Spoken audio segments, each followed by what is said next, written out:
जय हिंद दोस्तों, आप सभी लोगों का हमारे द पढ़ाई करो चैनल में बहुत बहुत स्वागत है।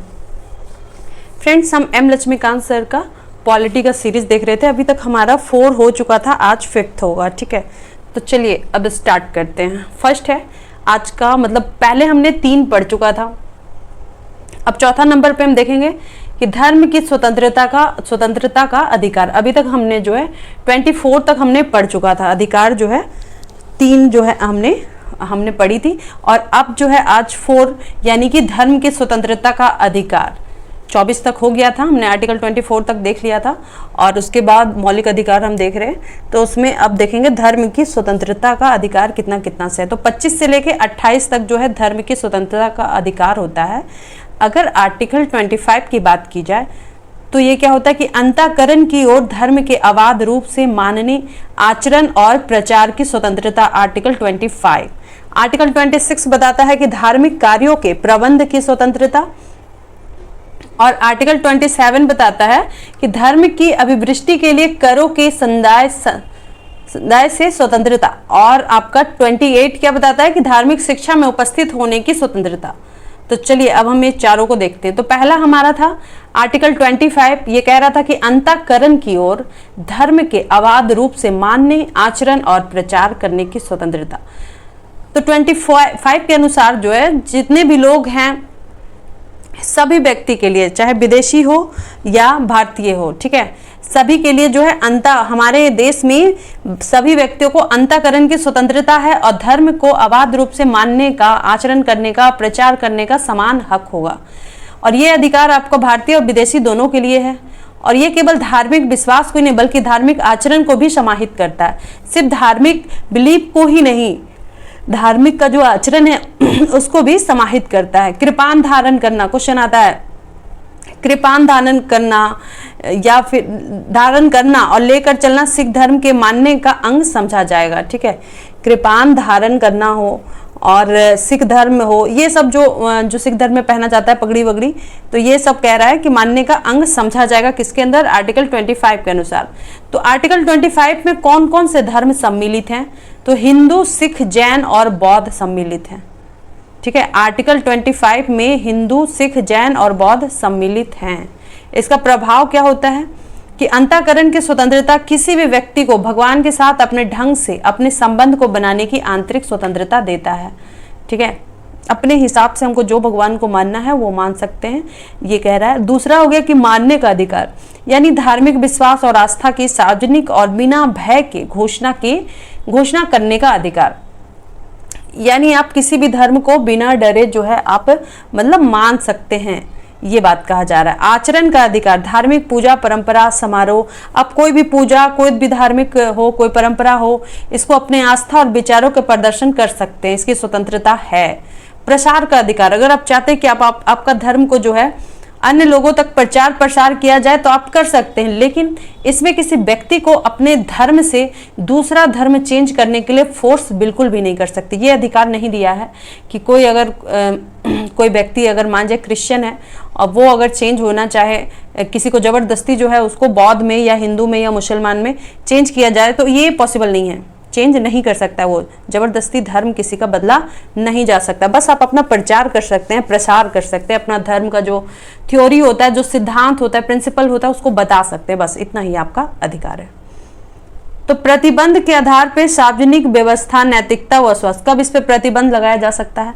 सार्वजनिक व्यवस्था की बात हो या नैतिकता की बात हो या स्वास्थ्य से रिलेटेड हो तो प्रतिबंध लगाया जा सकता है। अब है आर्टिकल 26, धार्मिक कार्यों के प्रबंधन की स्वतंत्रता। तो धार्मिक प्रयोजन के लिए जो है संस्थाओं को स्थापन और पोषण का अधिकार है। मतलब हर किसी को अधिकार है कि अपना धार्मिक का जो प्रोजेक्ट वगैरह है या प्रयोजन वगैरह है, प्लानिंग को, उसका संस्था अगर बैठाना है तो बैठा सकता है। पोषण का अधिकार है, उसको अगर चलाना है अपना संस्था तो चला सकता है। अपने धर्म विषय कार्यों का प्रबंध करने का अधिकार है, अपने धर्म से रिलेटेड जो भी चीज़ हो, काम का वगैरह जो भी हो कार्य, तो उसको जो है मैनेजमेंट करने का अधिकार है। तीसरा हो गया कि संगम और स्थावर संपत्ति के अर्जन और स्वामित्व का अधिकार है। ठीक है, यानी हो गया कि संगम और स्थावर संपत्ति के अर्जन और स्वामित्व का अधिकार है। यानी जो धार्मिक जो स्थान होगा उसके संपत्ति को ऐसा नहीं कि मतलब कोई जैसे दान में देता है तो उसको अर्जन करने का अधिकार है, उसका स्वामित्व का अधिकार है, तो ऐसी संपत्ति का विधि के अनुसार प्रशासन करने का अधिकार है। इसके साथ ही जो सरकारी गवर्नमेंट होता है या धार्मिक रिलेटेड जो पैसे या फिर कुछ भी चीज अर्जित किया जाते हैं तो उसको जो है किसके द्वारा, तो लीगली ना कि इलीगली, लीगली तरीके से है प्रशासन जो है प्रशासन करने का अधिकार है, लेकिन लीगली, इलीगली नहीं, ठीक है, विधि के अनुसार लॉ के हिसाब से चलना होगा, ना कि अपना मन से जो भी दे रहा है बस अंदर अंदर जो है उसको रखते जाएं, ये भी नहीं कह रहा है। चलिए थर्ड आपका हो गया कि धर्म की अभिवृद्धि के लिए करों के समुदाय की स्वतंत्रता, ठीक है, तो करों के समुदाय की स्वतंत्रता। आर्टिकल 27 है कि किसी भी व्यक्ति को किसी विशिष्ट धर्म या धार्मिक संप्रदाय की अभिवृद्धि या पोषण में व्यय करने के लिए करों के संदाय हेतु बाध्य नहीं किया जा सकता, या राज्य कर के रूप में एकत्रित धन को किसी विशिष्ट धार्मिक उत्थान एवं रखरखाव के लिए व्यय नहीं कर सकते। यानी किसी व्यक्ति को जबरदस्ती नहीं कहा जा सकता है कि तुम इसके लिए टैक्स दो, इस धर्म के लिए, है ना, उसके लिए आपको टैक्स देना ही पड़ेगा। या फिर कोई राज्य ऐसा भी नहीं कर सकता है कि वो राज्य का जो टैक्स है उसको किसी धर्म में लगा दे, तो ये भी धर्म के लिए खर्च नहीं कर सकता। ये आर्टिकल 27 कहता है। साथ ही कहता है कि यह व्यवस्था केवल कर की उगाही पर रोक लगाती, ना कि शुल्क पर। ऐसा इसलिए क्योंकि शुल्क लगाने का उद्देश्य धार्मिक संस्थाओं पर धर्मनिरपेक्ष प्रशासन के पक्ष में नियंत्रण लगाना है। इसलिए तीर्थयात्रियों पर शुल्क लगाया जा सकता है जिससे उन्हें सुविधाएं व सुरक्षा मुहैया करा सके। ठीक है, तो आर्टिकल 27 के अनुसार जो है कि उगाही पर रोक लगाती है, यानी किसी से जो है आप टैक्स नहीं वसूल सकते हैं किसी से, ठीक है, लेकिन शुल्क लगा सकते हैं। जिस तरीके से शौचालय का शुल्क हो गया, या मंदिर में हम प्रवेश करते हैं तो इतना रुपीज लगता है, कभी कभी बहुत सारी चीजें, तो ये आपको लगा सकती है मंदिर या मस्जिद, जो भी धार्मिक चीजें, गिरजाघर, वहां पे लगा सकती है। तो ऐसा इसलिए लगाती हैं कि उससे क्या होगा कि उसका उद्देश्य क्या है कि धार्मिक संस्थाओं पर धर्मनिरपेक्ष प्रशासन के पक्ष में नियंत्रण लगाना है। तो तीर्थयात्रियों पर शुल्क लगाया जा सकता है, जिससे क्या होता है, उन लोगों को फैसिलिटी मिलता है और सुरक्षा मुहैया कराया जाता है, इसलिए शुल्क लगता है। नेक्स्ट है उसका कि चौथा नंबर में था कि धार्मिक शिक्षा में उपस्थित होने की स्वतंत्रता, यानी आर्टिकल 28 क्या कह रहा है कि राज्य निधि से पूर्णतः पोषित किसी शिक्षा संस्था में कोई धार्मिक शिक्षा ना दी जाए। ठीक है, कोई भी राज्य से पूर्णता पोषित यानी कोई भी सरकारी संस्था है वहां पे कोई धार्मिक से रिलेटेड शिक्षा ना दी जाए। ठीक है, ट्रस्ट द्वारा स्थापित संस्थाओं को, लेकिन अगर कोई ट्रस्ट है वो स्थापित किया गया है संस्थाओं को छोड़कर, ठीक है, राज्य द्वारा प्रशासित, किंतु किसी ट्रस्ट द्वारा जो है संस्थापित नहीं होना चाहिए। अगर ट्रस्ट के द्वारा संस्थापित है तो उस पर आप रोक नहीं लगा सकते अगर कोई धार्मिक शिक्षा वो अपना दे रहा हो तो। नेक्स्ट है कि राज्य निधि से सहायता पाने वाले शिक्षा संस्था में उपस्थित होने वाले किसी व्यक्ति को धार्मिक उपासना या धार्मिक शिक्षा में भाग लेने का बाध्य नहीं किया जाएगा। यानी कि जो गवर्नमेंट वाला संस्था होगा, शिक्षा संस्थान होगा, उसमें किसी व्यक्ति को जबरदस्ती किसी धार्मिक उपासना या धार्मिक शिक्षा में भाग लेने के लिए उसको जो है फोर्स नहीं किया जाएगा। आर्टिकल 28 की बात करें तो ये 4 प्रकार के होते हैं। पहला क्या होता है कि ऐसे संस्थान जिसका पूरा रखरखाव राज्य करता है, यानी एकदम फुल गवर्नमेंट। धार्मिक शिक्षा पूरी तरह इसमें क्या है, प्रतिबंधित है, बैन है, इसमें धार्मिक शिक्षा बिल्कुल भी नहीं दी जा सकती। दूसरा तरह का क्या है कि प्रशासन राज्य द्वारा किंतु स्थापना न्यास द्वारा जुड़ी हुई है। ठीक है, यानी कि ट्रस्ट के द्वारा जो है ये स्थापित हुई है, लेकिन इसका प्रशासन किया जा रहा है राज्य के द्वारा। तो इसमें क्या है कि धार्मिक शिक्षा की अनुमति है, वो दे सकता है धार्मिक शिक्षा। तीसरा हो गया कि राज्य द्वारा मान्यता प्राप्त संस्थान है। चौथा हो गया कि राज्य द्वारा वित्त सहायता प्राप्त संस्थान, यानी राज्य उसको जो है फाइनेंशियली उसको सहायता दे रही है। तो उसमें क्या है कि स्वैच्छिक आधार पर धार्मिक शिक्षा की अनुमति है। ठीक है, उसमें क्या है कि अगर उसका मन है तो धार्मिक शिक्षा वो दे सकता है। ठीक है, तो चलिए 4 तरीके के हो गए। अब आया आर्टिकल 29 और 30। ठीक है, संस्कृति और शिक्षा संबंधी अधिकार, ये 5वां अधिकार है। संस्कृति 5वां मौलिक अधिकार है। संस्कृति और शिक्षा संबंधी अधिकार क्या कहता है कि संस्कृति और शिक्षा संबंधी अधिकार जो है आर्टिकल 29 से लेके 30 तक। 29 में कहता है कि अल्पसंख्यकों के हितों का संरक्षण आर्टिकल 29 के तहत, और वहीं आर्टिकल 30 कहता है कि शिक्षा संस्थानों की स्थापना और प्रशासन करने का अल्पसंख्यक वर्गों का अधिकार। ठीक है, तो अल्पसंख्यक के हितों का संरक्षण आपका आर्टिकल 29 बताता है कि भारत के किसी भी भाग में रहने वाले नागरिकों के किसी भी अनुभाग, चाहे अल्पसंख्यक प्लस बहुसंख्यक को, जिसकी अपनी बोली, भाषा, लिपि, संस्कृति को सुरक्षित रखने का अधिकार है। ठीक है, आर्टिकल 29 आपका बताता है कि भारत के किसी भी भाग में रहने वाले नागरिकों को जो है ये हक है कि चाहे वो अल्पसंख्यक हो चाहे बहुसंख्यक हो, वो अपना बोली, भाषा, लिपि, संस्कृति को सुरक्षित रख सकते, ये इसका अधिकार देता है। फिर क्या है कि किसी भी नागरिक को राज्य के अंतर्गत आने वाले संस्थान या उससे सहायता प्राप्त संस्थान में धर्म, जाति या भाषा के आधार पर प्रवेश से रोका नहीं जाएगा।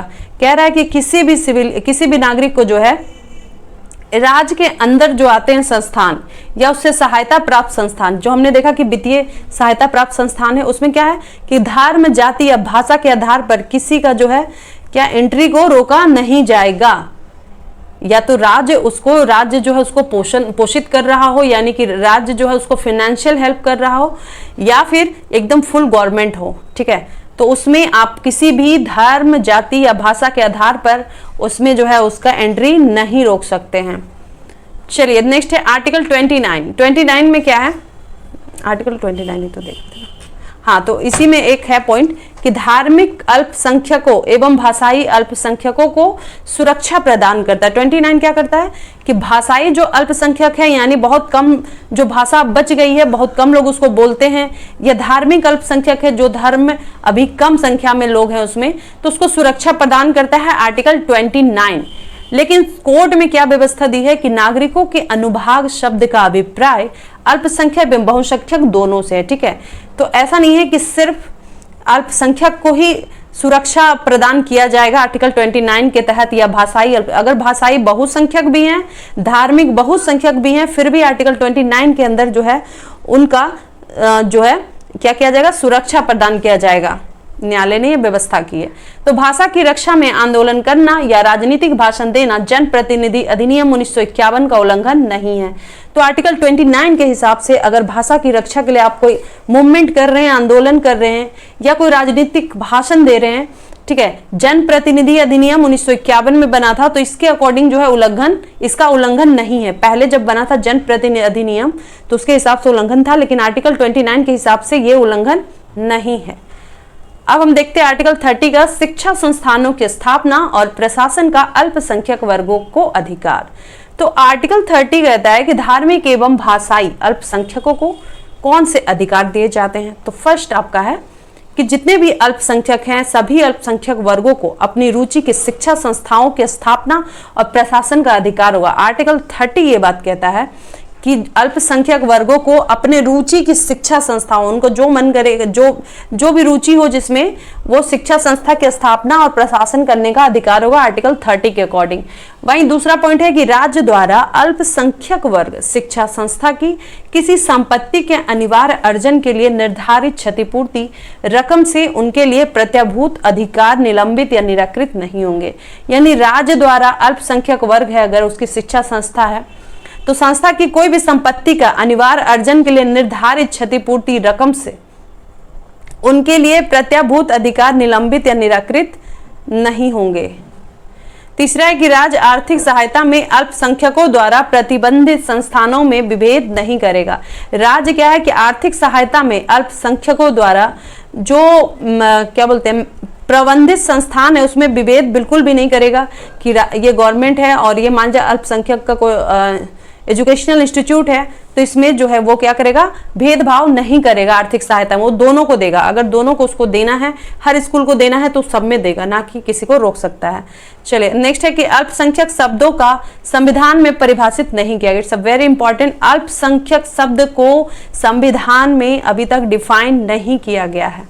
ठीक है, अब हम देखते हैं आर्टिकल 30 में ही है कि अल्पसंख्यक को अपने बच्चों को अपनी भाषा में शिक्षा का अधिकार प्रदान करता है।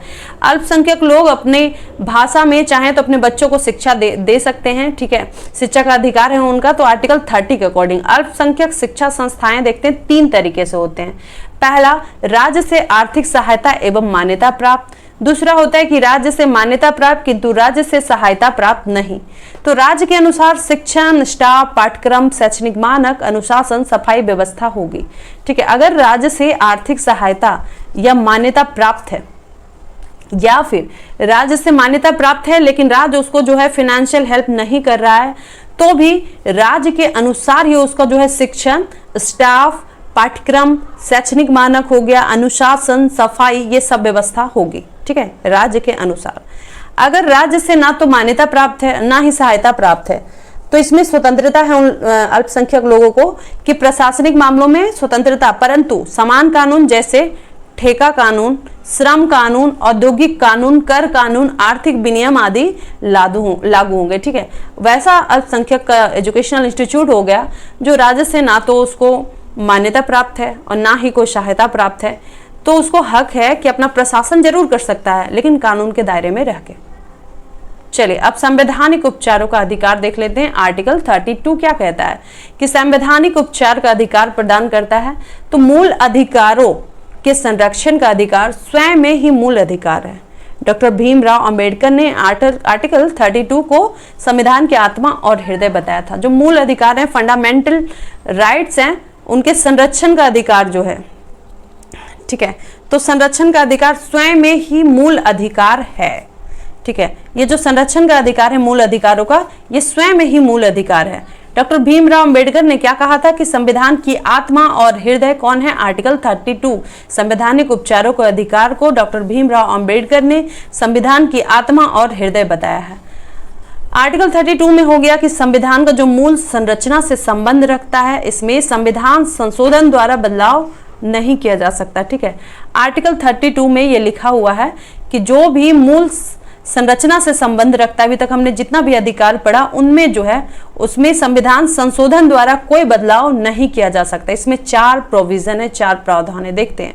फर्स्ट है कि मूल अधिकारों को प्रवर्तित करने के लिए समुचित कार्यवाहियों द्वारा उच्चतम न्यायालय में क्षमावेदन का अधिकार प्रत्याभूत है। ठीक है, मूल अधिकार को अगर कुछ चेंज करना है तो समुचित कार्यवाही द्वारा जो है सुप्रीम कोर्ट में वहां पे अधिकार प्रत्याभूत है। दूसरा हो गया कि उच्चतम न्यायालय को किसी भी मूल अधिकार के संबंध में निर्देश जारी करने का अधिकार होगा। साथ में ये है कि जो सुप्रीम कोर्ट है उसको अधिकार होगा मूल अधिकार में। ठीक है, किसी भी मूल अधिकार के संबंध में अगर कोई निर्देश जारी करने का, रिट जारी करने का अधिकार किसका होता है? सिर्फ सुप्रीम कोर्ट का होता है मूल अधिकार में। थर्ड क्या है कि संसद को ये शक्ति प्राप्त है को किसी अन्य न्यायालय को सभी प्रकार के निर्देश, आदेश और रिट जारी करने की शक्ति प्रदान करे। ठीक है, संसद को क्या शक्ति प्राप्त है? वह किसी अन्य न्यायालय को, अन्य न्यायालय में अगर हम बात करें तो सुप्रीम कोर्ट और हाई कोर्ट शामिल नहीं है। ठीक है, यानी डिस्ट्रिक्ट कोर्ट हो गया और भी कोर्ट है, तो ये सब कोर्ट जो है सबऑर्डिनेट कोर्ट, तो यानी अन्य न्यायालय को सभी प्रकार के निर्देश, आदेश और रिट जारी करने की शक्ति प्रदान करे। अच्छा, संसद को जो है ये पावर मिला हुआ है कि सुप्रीम कोर्ट और हाई कोर्ट को छोड़ के जो है अन्य न्यायालय को क्या करेगा? सभी प्रकार का निर्देश दे सकता है, आदेश दे सकता है और रिट जारी करने का शक्ति दे सकता है। यहाँ अन्य न्यायालय में आपका उच्चतम न्यायालय और उच्च न्यायालय शामिल नहीं है, हमने देखा पहले ही। 4 नंबर क्या है कि राष्ट्रपति और राष्ट्रीय आपातकाल आर्टिकल 359 के तहत के समय इनको स्थगित कर सकता है। ठीक है, राष्ट्रपति जो है राष्ट्रीय आपातकाल आर्टिकल 359 के तहत है। ठीक है, राष्ट्रीय आपातकाल के समय उसको क्या है? इसको स्थगित कर सकता है। ये आर्टिकल 359 में है कि क्या करेगा? राष्ट्रपति जो है राष्ट्रीय आपातकाल के समय किनको स्थगित कर सकता है? तो इनको जो है स्थगित कर सकता है, जिसमें से आपका 20 और 21 रह जाएगा, बाकी सब स्थगित हो सकता है। तो ये आर्टिकल 359 में है। ठीक है, आर्टिकल 20 और 21 को स्थगित नहीं किया जा सकता है और बाकी सबको जो है स्थगित किया जा सकता है राष्ट्रपति के द्वारा।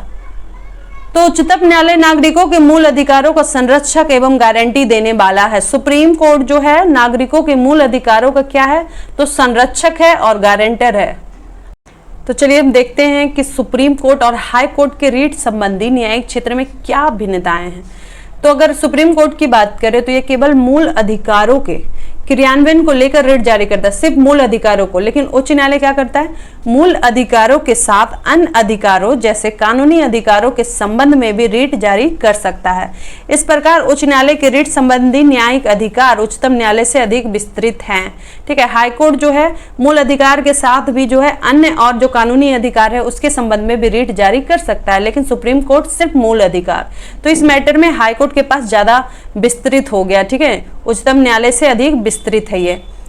दूसरा हो गया कि किसी एक व्यक्ति या सरकार के विरुद्ध रिट जारी कर सकता है। इस प्रकार रिट जारी करने के संबंध में उच्चतम न्यायालय का क्षेत्रीय न्याय क्षेत्र ज्यादा विस्तृत है। तो ये क्या कर सकता है, किसी एक व्यक्ति या सरकार के खिलाफ जो है रिट जारी ये कर सकता है। तो इस हिसाब से हो गया कि सुप्रीम कोर्ट का जो क्षेत्रीय न्याय क्षेत्र है वो ज्यादा विस्तृत है। और इसमें क्या है कि सिर्फ संबंधित राज्य के व्यक्ति या अपने क्षेत्र के राज्य को या मामला दूसरे राज्य से संबंधित हो तो वहां के खिलाफ ही रिट जारी कर सकता है।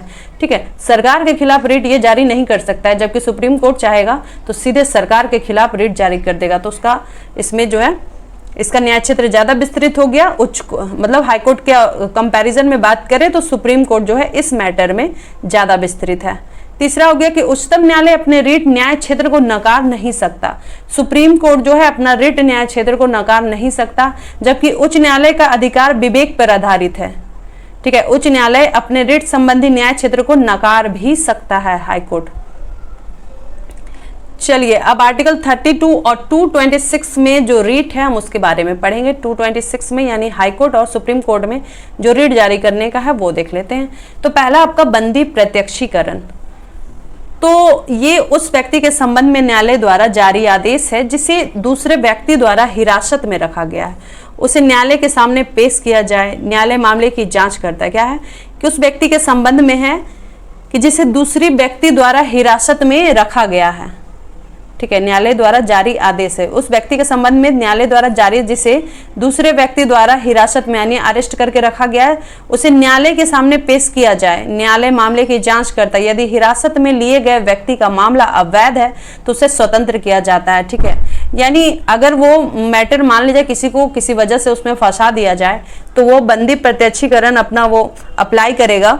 तो राष्ट्रपति फिर क्या करेगा, उसको न्यायालय के सामने ऑर्डर देगा कि इसको सामने न्यायालय के सामने पेश किया जाए। फिर न्यायालय उस मामले का जांच करेगा और अगर वो अरेस्ट किया हुआ व्यक्ति का मामला में पाया गया कि वो जो है अवैध है यानी कि उसकी कोई गलती नहीं है तो उसके बाद उसको क्या किया जाएगा, उसको छोड़ दिया जाएगा। ठीक है, तो ये जबरन हिरासत में रखने के विरुद्ध है। एक टाइप से समझा जाए तो बंदी प्रत्यक्षीकरण हुआ कि व्यक्ति को जो जबरदस्ती उसको अरेस्ट रखने के विरुद्ध है। ये बंदी प्रत्यक्षीकरण की रिट सार्वजनिक प्राधिकरण दो या व्यक्तिगत दोनों के खिलाफ जारी किया जा सकता है। ये किसके खिलाफ हो सकता है, या तो व्यक्तिगत या फिर दोनों के खिलाफ जारी किया जा सकता है।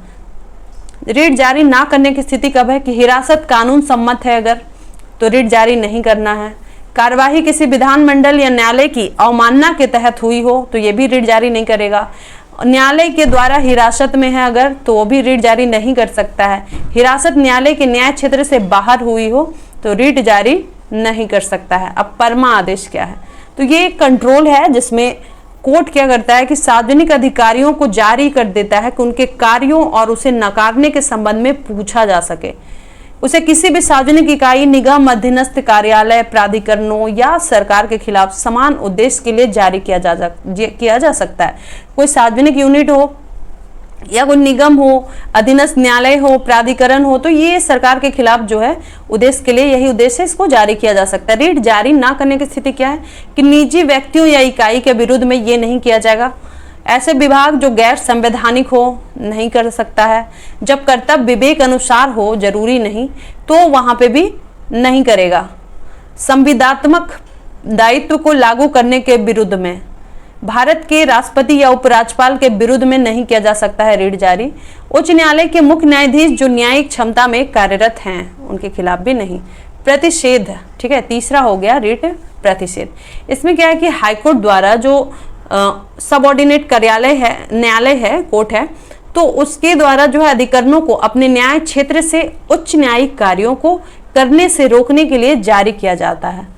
प्रतिषेध क्या है कि जो अधीनस्थ न्यायालय हैं उसके अधिकरणों को अपने न्याय क्षेत्र से उच्च न्यायिक कार्यों को करने से रोकना, यानी जो आपका एरिया है, जैसे डिस्ट्रिक्ट कोर्ट है, अगर वो करने लगेगा क्या हाई कोर्ट का काम, तो फिर दिक्कत हो जाएगा। तो उसी समय प्रतिषेध जारी किया जाता है कि आपका जो एरिया है आप बस वहीं तक रहिए, आप आगे बढ़ने की कोशिश मत कीजिए। ये हो गया। तो प्रतिषेध संबंधी रिट सिर्फ न्यायिक एवं अर्ध न्यायिक प्राधिकरणों के विरुद्ध ही जारी किया जा सकता है।